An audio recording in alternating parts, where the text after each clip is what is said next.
ಸಿದ್ಧಗಂಗಾ ಶ್ರೀಗಳಿಗೆ ಒಂದು ಸ್ಟಂಟ್ ಅಳವಡಿಕೆ ಮಾಡಲಾಗಿದೆ. ಈಗ ಬರ್ತಿರುವಂತಹ ಬ್ರೇಕಿಂಗ್ ನ್ಯೂಸ್ ಇದು. ಒಂದು ಅಳವಡಿಕೆಯ ಸಾಧ್ಯತೆ ಇದೆ ಅನ್ನೋದು.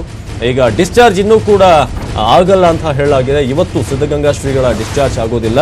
ಪ್ರೊಸೀಜರ್ನ ಬಳಿಕ ಹೆಚ್ಚಿನ ವಿಶ್ರಾಂತಿ ಅಗತ್ಯವಿದೆ. ಹಾಗಾಗಿ ಸ್ಟಂಟ್ ಅಳವಡಿಕೆಯ ಸಾಧ್ಯತೆ ಇದೆ ಅಂತ ವೈದ್ಯರು ತಿಳಿಸಿದ್ದಾರೆ. ನಾಳೆ ಡಿಸ್ಚಾರ್ಜ್ ಮಾಡುವ ಬಗ್ಗೆ ವೈದ್ಯರು ನಿರ್ಧಾರವನ್ನು ತೆಗೆದುಕೊಳ್ಳಬಹುದು. ನಾಳೆ ಡಿಸ್ಚಾರ್ಜ್ ಅನ್ನು ಮಾಡಬಹುದು ಅಂತ. ಆದರೆ ಸಿದ್ಧಗಂಗಾ ಶ್ರೀಗಳಿಗೆ ಒಂದು ಸ್ಟಂಟ್ ಅನ್ನು ಅಳವಡಿಸುವಂತಹ ಸಾಧ್ಯತೆ ಇದೆ.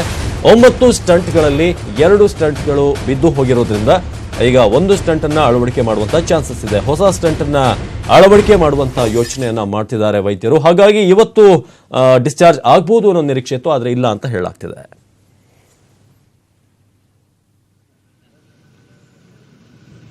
ಭಗವಂತನ ಕೃಪೆ, ನಡೆದಾಡುವ ದೇವರು ಪ್ರಾಯಶಃ ಆರೋಗ್ಯವಾಗಿದ್ದಾರೆ.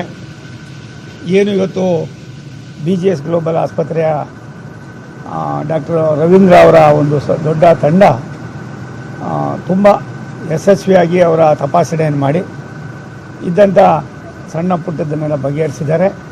2 ಸ್ಟೆಂಟ್ಗಳನ್ನು ಅಳವಡಿಸಿದ್ದಾರೆ. ಗುರುಗಳು ಈಗಾಗಲೇ ಲವಲವಿಕೆಯಿಂದ ಇದ್ದಾರೆ. ಪ್ರಾಯಶಃ ನಡೆದಾಡುವ ದೇವರನ್ನು ಕರ್ನಾಟಕದ ಜನ, ರಾಷ್ಟ್ರದ ಜನ ಇನ್ನೂ ನೋಡ್ತಕ್ಕಂಥ ಅವಕಾಶಕ್ಕೆ ಪ್ರಾಯಶಃ BGS ಗ್ಲೋಬಲ್ ಆಸ್ಪತ್ರೆ ತನ್ನ ಕರ್ತವ್ಯವನ್ನು ನಿರ್ವಹಣೆ ಮಾಡಿದೆ. ವಿಶೇಷವಾಗಿ ಇವತ್ತಿನ ಈ ಒಂದು ಅವರ ಒಂದು ಕೆಲಸ ಇದೇನಿದೆ, ಸ್ಟೆಂಟ್ ಆಗ್ತಕ್ಕಂಥ ಅಳವಡಿಸ್ತಕ್ಕಂಥ ಕೆಲಸ ದೈವ ಕೃಪೆ, ಭಗವಂತನ ಆಶೀರ್ವಾದ.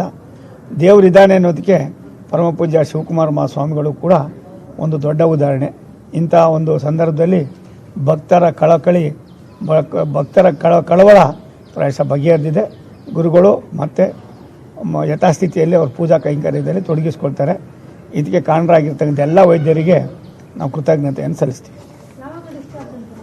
ಅದೆಲ್ಲ ಆಮೇಲೆ ಹೇಳ್ತಾರಮ್ಮ, ಡಾಕ್ಟರ್ ಹೇಳ್ತಾರಮ್ಮ.